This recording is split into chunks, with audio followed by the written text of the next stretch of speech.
ang lo kitang bolon doong son se poni guru modon inglong pen dong jonalong sau phik ang long kitang bolon doong son se poni guru modon inglong pen dong jonalong sau phik ang long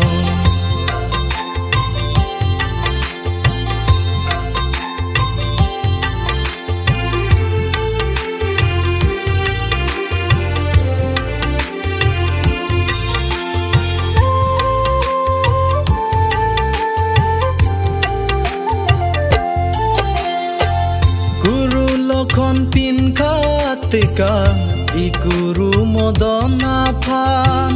son si guru modona bang iklem si ka pangjang pon so phik ang long kitang bolon doong son se poni guru modon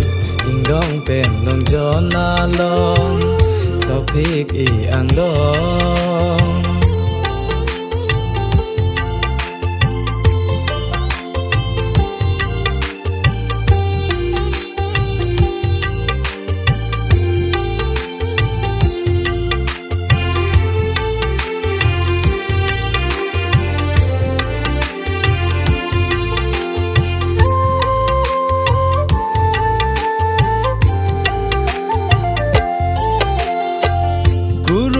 thana lo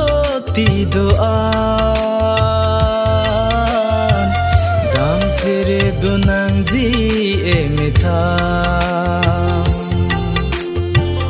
guru ke thana lo ti doan gam chere dunang ji emitha sau phik ang long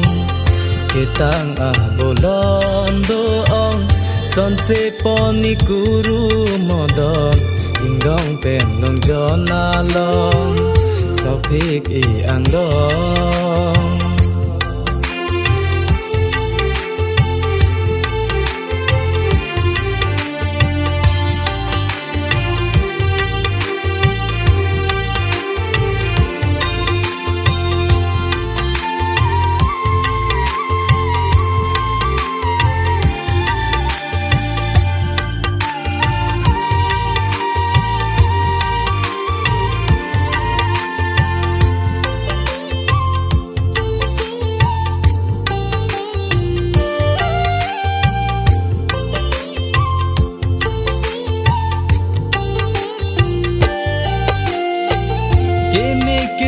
ke long jite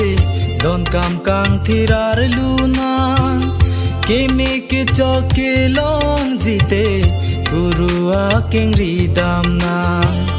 ke me ke choke long jite don kam kang thirar luna ke me ke choke long jite guru a kengri damna sau phik ang long kitang bolon doong son se poni guru modon ingdong pen dong jona long sau phik ang long